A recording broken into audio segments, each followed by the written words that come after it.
Сайн байцгаана уу хүмүүстээ. За өнөөдрийн хичээлээр 2015 оны эсэлтийн ерөнхий шалгалтын B хөлбөрийн 2-1, 2-2 хамтдаа ажиллацгаая. За 2 дугаар хэсэг бол нийт 4 бүтээх даалгавар байгаа. За энэ эхнийх нь 6 оноо. За сүүлийн 3 нь бол 8 онооных юм байна тусмар. За 2-1 дээр цаас хроматографийн аргын тухай дасгал бодлого байна.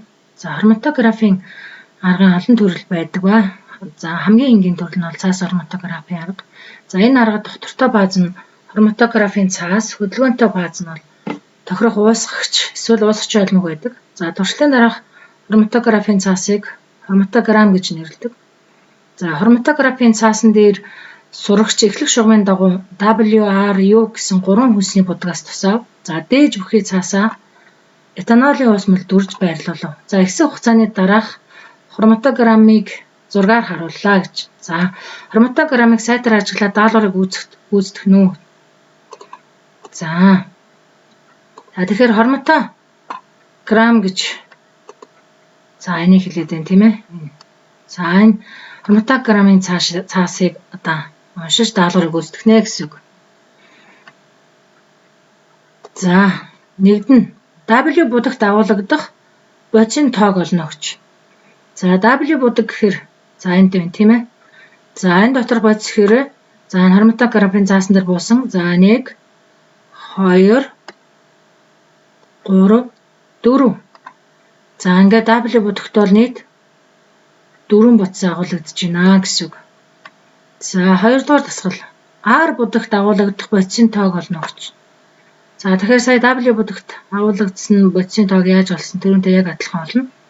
За тэгэхээр 1 2 3. За тэгэхээр бид нэр энэ дээр 3 гэж бичээд хариулт утсанд бөглөхнө. За дараа нь U будагт агуулгадах бодисын тоог олно гэж. За U будагт мөн адил тоолчин тийм ээ 1 2 3 4 5. За тэгэхээр 5 гэсэн үг тийм ээ. За 5. За WRU будагт агуулгадах нийт бодисын тоог олно гэж. За энэ гурвууланд нь агуулгадах нийт бодисын тоог гэхээр бид ингэж харах нь тийм ээ.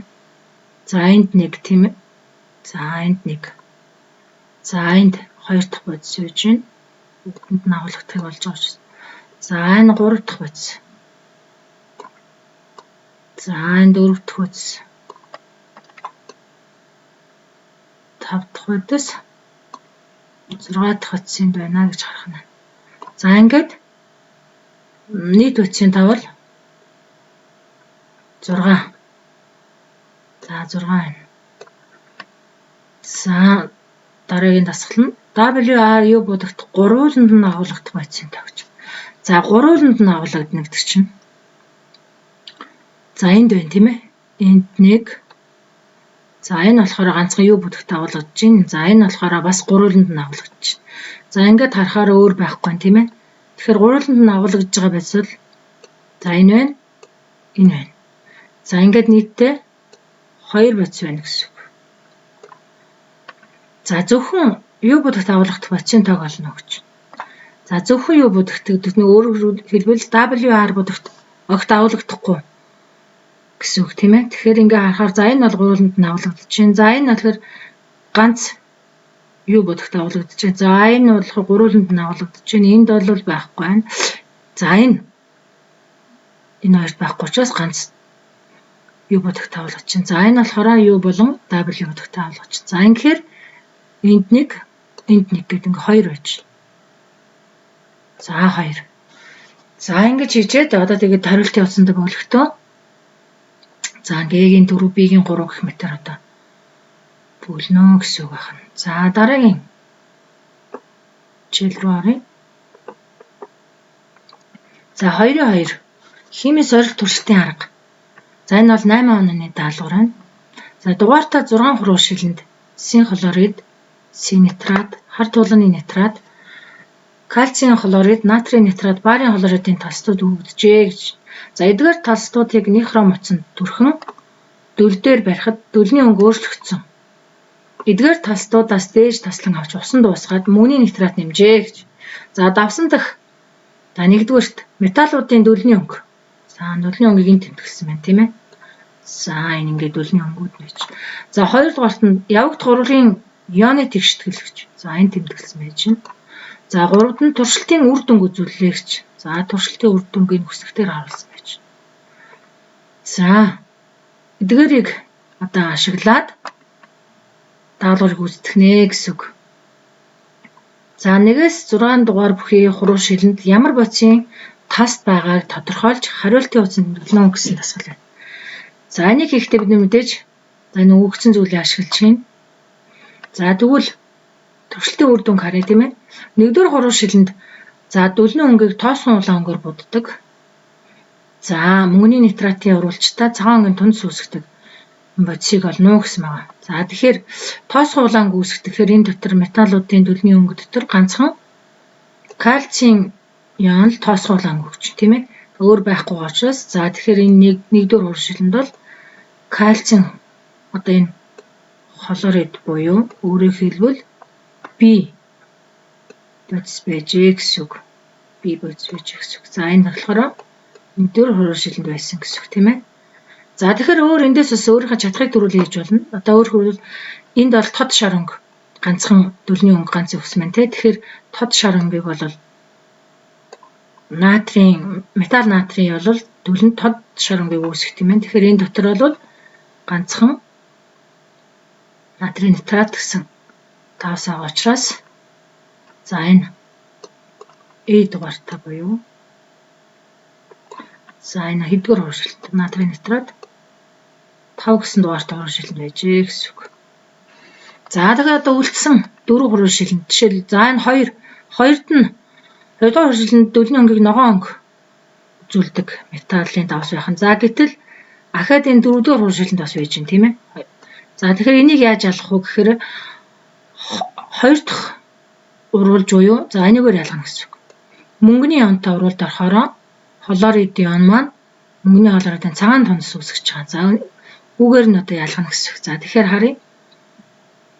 За баарийн ион бол дөлөнд ногоон өнгө үзүүлдэг юм байна. За мөн бас энэ байж гин тийм ээ. Зэсийн галидаас бусад анионтой бол бас дөлөнд ногоон өнгө үзүүлнэ гэж. За тэгэхээр энэ нь хоёулаа адилхан учраас хоёр дахь уруулжийг харна тийм. За энэ баарийн хлорид гэсэн галид ион агуулсан байгаа учраас мөнгөний нитраттай цагаан өнгийн тонос үүсгэнэ гэсэн үг. За тэгэхээр өөрөөр хэлбэл за энэ дөрөвд нь болохоор баарийн хлорид байна гэсэн үг. Энэ дөрөвд хуруу шилэнд. Дөрөв буюу за энд болохоор C гэвчиж. За тэгэхээр энэ хэв болох вэ гэхээр галид ионоос бусад анионтой гэдэг чинь за энэ байж. Зэсийн нитрат. За зэсийн нитрат болохоор мэдээж мөнгөний нитраттай уруулд орохгүй, одоо өөрчлөлт өгөхгүй гэсэн үг тийм ээ. Тэгэхээр энд бол F хоёрдугаар хуршилд F бодис буюу өөрөөр хэлбэл зэсийн нитрат байжээ гэсэн үг. Ингээ олчихно. Өөрөөр хэлбэл даалгаврыг гүйцэтгэхдээ маш сайн анхааралтай өгцөн өгдлээ харна гэсэн үг. За одоо 3 дугаартай хуруу шил, 6 дугаартай хуруу шилэнд хоёулаа дөлөнд цэнхэр өнгө үүсгдэг бодис байж байна. За тэгэхээр цэнхэр гэхээр энэ зэсийн галид анионтой давс нэг нь хар тугалганы ион агуулсан давс байх гэдэг тийм ээ. Тэгэхээр мөн хоёр дахь уруулж буй мөнгөний нитраттай уруулд орж нэг нь болохоор уруулд орж өөрчлөлт өгөхгүй уруулд орохгүй гэсэн үг. Нэг нь болохоор мөн цагаан тонос үүсгэн. Цагаан тонос гэхээр энэ хлорид ион агуулсан давс байх гэдэг. За тэгэхээр энэ олоход амархан байгаа даа тийм ээ. За хар тугалганы нитрат. А энэ мэдээж нитрат ион энэ нитрат ионтойгоо уруулд орохгүй. Тэгэхээр энэ 3 дугаар хуруу шилэн D болж таарж байна тийм ээ. D. За тэгэхээр энэ бол 3 дугаар хуруу шилэнд хар тугалганы нитрат байсан гэсэн үг. За тэгэхээр мэдээж үлдсэн 6 дугаартай хуруу шилэнд C хлорид байжээ гэсэн үг. C хлорид байжээ гэсэн. За мэдээж хлорын мөнгөний нитраттай мөнгөний хлоридын цагаан тонос үүсгэх. За тэгэхээр энэ за дугаарыг тавьчих тийм ээ. За энэ болохоор C хлорид бол 6 гэсэн дугаартай хуруу шилэнд байх нэ. За энэ дасгалыг хийхдээ бол хүүхдүүд энэ өгөгдлийг, энэ хүснэгтийг энийг одоо маш сайн харж ажиглаж хийнэ гэсэн үг байна. За тэгээ хариултын хуудсанд бүлэгтэй мэдээж A-гийн 5, B-гийн 1, C-гийн 4, D-гийн 3, E-гийн 6, F2 гэх маягаар хариултын хуудсыг бүглэнэ. За дараагийн хичээлээр уулзлаа. Түр баяртай хүүхдүүд ээ.